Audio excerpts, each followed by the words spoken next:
الشيطان الرجيم بسم الله الرحمن الرحيم الذي أحسن كل شيء خلقه وبدأ خلق الإنسان من طين ثم جعل نسله من سلالة من ماء مهين ثم سواه ونفخ فيه من روحه وجعل لكم السمع والأبصار والأفئدة قليلا ما تشكرون۔ اور وہی وہ اللہ عز و جل کی ذات گرامی ہے جس نے جو کچھ بھی بنایا خوب بنایا، اور انسانوں کے پیدائش کی شروعات مٹی سے کی، پھر اس کی نسل کو پانی کے نطفے سے چلایا، اور پھر اس کو اس کے ماں کے پیٹ میں درست کیا، اپنی روحوں میں سے اس میں روح پھونکی، اور تمہارے لیے کان، آنکھ اور دل بنائے، اور تم میں سے کم ہی لوگ ہیں جو شکریہ ادا کرتے ہیں۔ سامعین کرام، 3 آیات آپ کے سامنے سورۃ السجدہ سے، سورۃ السجدہ سورہ نمبر 32 اور آیت نمبر 7، 8 اور 9، یہ 3 آیات آپ کے سامنے تلاوت کی گئی ہیں۔ ان 3 آیتوں کا تعلق پچھلی ہی آیتوں سے ہے، اور جیسا کہ بتایا گیا ہے کہ یہ سورت جو ہے وہ مکی ہے، اور مکی صورتوں میں عموماً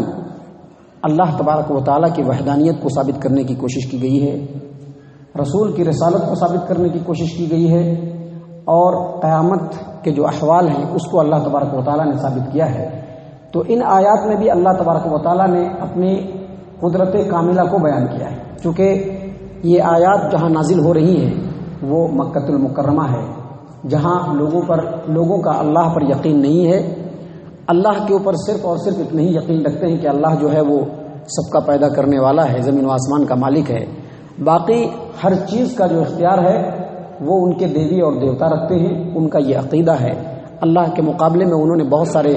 شریک گھڑ لیے ہیں، اللہ کے مقابلے میں بہت سارے لوگ بہت ساری چیزوں کو شریک بنا کر کے انہوں نے ان کی پوجا کرنا شروع کر دی ہے۔ اسی پس منظر میں اللہ تبارک و تعالیٰ ان آیات کو بیان کر رہا ہے، کہہ رہا ہے کہ اللہ تبارک و تعالیٰ کی ذات گرامی اتنی عظیم ہے کہ وہ ظاہر اور پوشیدہ سارے باتوں کو جاننے والا ہے،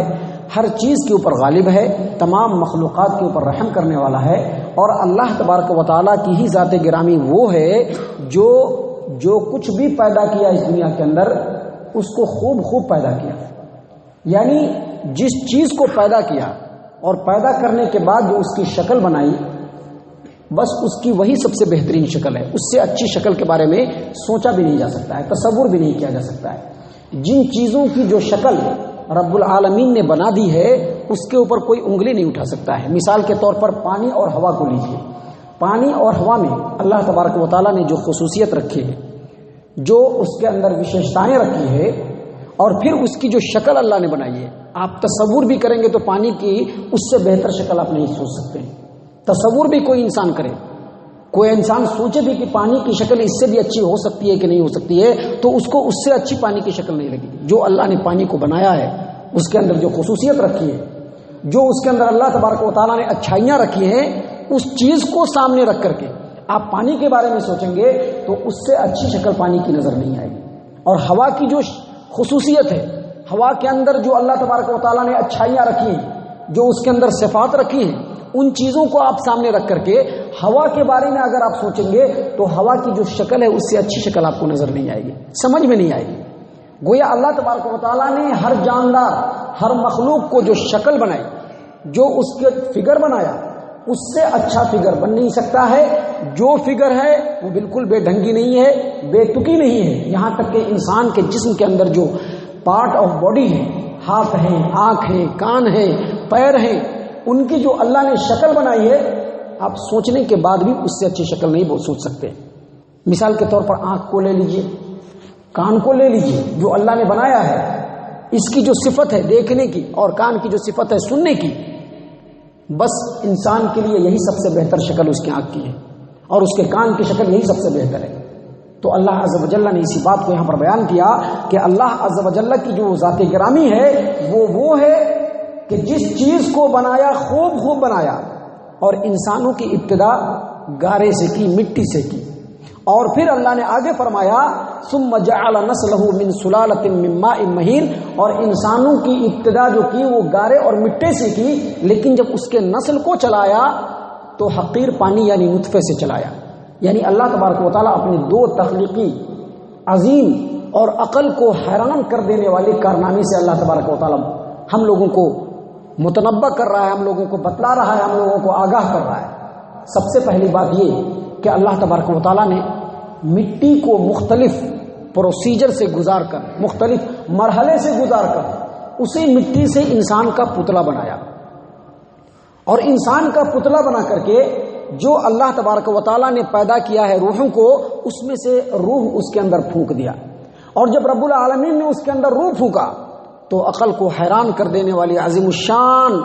شخصیت ذات انسانوں کے وجود میں آ گئی۔ ایسا انسان جس کے اندر بولنے کی قوت ہے، جس کے اندر ارادے اور اختیار کی قوت ہے، جس کے اندر سوچنے اور سمجھنے کی صلاحیت ہے، جو خوبصورت ہے، جس کا ہر چیز متناسب ہے، وہ ہر مرحلے کو سوچ سکتا ہے، اپنے اچھائی اور برائی کو سامنے رکھ کر کے کمپیریزن کر کر کے ایک نتیجے تک پہنچ سکتا ہے۔ اللہ تبارک و تعالیٰ نے اس انسان کے اندر ایسی قوت دی ہے کہ اس قوت کے ساتھ انسان پورے دنیا کے اوپر حکومت اور بادشاہت بھی کر سکتا ہے، زمین کی خلافت کا بوجھ اٹھانے کی اس کے اندر طاقت ہے۔ صرف اللہ تبارک و تعالیٰ کے روح پھونک دینے سے وہ عظیم الشان انسان پیدا ہو گیا۔ ایک اللہ تبارک و تعالیٰ کا یہ کارنامہ ہے تخلیقی، اور دوسرا کارنامہ یہ ہے کہ جس انسان کو پہلے مرحلے میں مٹی سے بنایا، اسی انسان کے نسل کو رب العالمین نے نطفے سے چلا دیا، اس کی نسل کو نطفے سے چلایا۔ نطفہ جو میاں اور بیوی کے ملنے سے، شوہر اور بیوی کے ملنے سے جو نطفہ آتا ہے، اس نطفے سے اس کے پوری نسل کو چلا دیا۔ سامعین کرام، نطفہ جو ہے، نطفے کے تعلق سے میڈیکل سائنس کہتی ہے، ہر دور کے حکیم کہتے ہیں کہ یہ جو انسان کے جسم کے اندر جو نطفہ ہوتا ہے، یہ انسان جو کھاتا ہے، جب وہ 4 مرتبہ ڈائجسٹ ہوتا ہے تو چوتھی بار میں نطفہ بنتا ہے، جبکہ خون جو ہوتا ہے وہ 3 مرتبہ ڈائجیشن کے بعد انسان کے جسم میں خون بن جاتا ہے، اور چوتھی مرتبہ جب ڈائجیشن ہوتا ہے تب جا کر کے نطفہ بنتا ہے۔ اور ایک نطفے کے اندر ہزاروں بیکٹیریا ہوتے ہیں، جرثومہ، ہزاروں بیکٹیریا ہوتے ہیں، اور ایک ہی بیکٹیریا کے اندر جتنے ہزاروں بیکٹیریا ہے، سب میں سے ایک بیکٹیریا کے اندر انسان کی شکل ہوتی ہے، اس کی صورت ہوتی ہے، اس کی خصوصیت ہوتی ہے، سب رب العالمین ایک بیکٹیریا میں ڈال دیتا ہے۔ اس کا مطلب یہ ہوا کہ اس پورے نطفے میں ایک جو بیکٹیریا ہوتا ہے، جس میں انسان کی شکل ہوتی ہے، صورت ہوتی ہے، اس کی صلاحیت ہوتی ہے، اس کی صفات ہوتی ہے، وہ ایک بیکٹیریا ایک دم چھوٹا سے چھوٹا حصہ ہوتا ہے، جس کو بغیر پاورفل ٹیلی اسکوپس کے علاوہ، یعنی خوردبین کے علاوہ کسی چیز سے نہیں دیکھا جا سکتا ہے۔ یہ رب العالمین کا کارنامہ ہے جو رب العالمین ہمارے سامنے اس آیت کریمہ کے ذریعے سے پیش کر رہا ہے۔ اور اس کے بعد آگے رب العالمین بتلا رہے ہیں ثم سواہ ونفخ فیہ من روحہ وجعل لکم السمع والابصار والافئدہ قلیلا ما تشکرون۔ اور پھر جو نطفہ ہوتا ہے جس کے اندر ایک بیکٹیریا ہوتا ہے، ہزاروں بیکٹیریا میں سے ایک بیکٹیریا، ایک جرثومہ جو ہوتا ہے، اللہ تبارک و تعالیٰ اس کو رحم مادر میں ڈال دیتا ہے، اور پھر وہی ایک بیکٹیریا جس چیز کا بیکٹیریا ہوتا ہے اس کے اوپر ویسے ہی گوشت، ویسے ہی ہڈی، ویسے ہی شکل و صورت پیدا ہونا شروع ہو جاتی ہے۔ اور جب وہ آگے بڑھتا ہے تو رب العالمین اپنے پیدا کیے ہوئے روحوں میں سے ایک روح اس کے اندر پھونکتا ہے، اور اس کی شکل و صورت کو واضح طور پر بناتا ہے۔ تھوڑے اختلاف کے بعد آپ دیکھیے کہ ہزاروں انسان ہیں لیکن کسی کی شکل ایک سے ملتی نہیں ہے۔ ان کو دیکھیے تو ان کا تصور سامنے آئے گا، ان کو دیکھیے تو ان کا تصور سامنے آئے گا، ان کو دیکھیے تو ان کا تصور سامنے آئے گا، مجھ کو دیکھیے تو میرا تصور سامنے آئے گا۔ یہ رب العالمین کا کارنامہ ہے کہ اختلاف، شکلوں کے اندر اختلاف کیا، لیکن اس کے باوجود ہاتھ، پیر، شکل و صورت سب بالکل بیلنسبل بنایا، بالکل متناسب بنایا رب العالمین نے۔ اور جب اس کے اندر روح پھونک دیا تو چند دنوں کے بعد جیتا جاگتا انسان ماں کے پیٹ سے باہر نکل جاتا ہے، اور یہ ایسی چیز ہے جو بالکل یقینی امر ہے،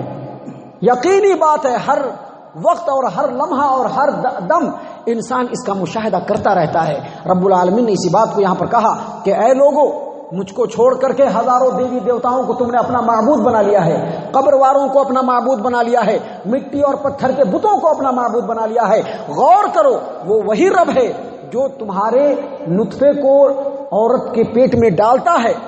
اور ماں کے پیٹ میں اس کے شکل و صورت کو سنوارتا ہے، بناتا ہے، ہاتھ بناتا ہے، پیر بناتا ہے، دل بناتا ہے، کان بناتا ہے، آنکھ بناتا ہے، ثم سواہ، اس کو برابر کرتا ہے، وَنَفَخَ فِيهِ مِن رُوحِهِ، اور اپنے روحوں میں سے ایک روح اس کے اندر ڈالتا ہے رب العالمین۔ وَجَعَلَ لَكُمُ السَّمْعَ وَالْأَبْصَارَ وَالْأَفْئِدَةَ، اور اللہ تبارک و تعالیٰ تمہارے لیے کان بناتا ہے، آنکھ بناتا ہے، دل بناتا ہے، اور پھر انسان پیدا ہو جاتا ہے لیکن اس کے باوجود تم شکر کرنے کے لیے تیار نہیں ہو۔ اللہ تبارک و تعالیٰ سے ہم دعا کرتے ہیں کہ اللہ ہم تمام کو ان آیات کے اوپر غور و فکر اور تدبر کرنے کی توفیق عنایت فرما۔ اے اللہ ہم تمام کو ان آیات کو ٹھنڈے دل سے خوب غور سے سوچنے کی توفیق عنایت فرما۔ اے اللہ اس آیات کے ذریعے سے تو ہمیں سمجھانا چاہتا ہے جو بات، اے اللہ ہمیں اسے سمجھنے کی توفیق عنایت فرما۔ اے اللہ ہم تمام کو تنہا تیری عبادت کرنے والا بنا، توحید کے اندر ثابت قدم بنا۔ اے اللہ ہمارے عقیدے کو درست فرما دے، اے اللہ ہمارے اعمال کو درست فرما دے، ان آیات کے اوپر غور و فکر کرنے والا بنا۔ اے اللہ ان آیات کے مطابق ہمیں اپنی زندگی گزارنے والا بنا۔ آمین یا رب العالمین، وما علینا الا البلاغ المبین۔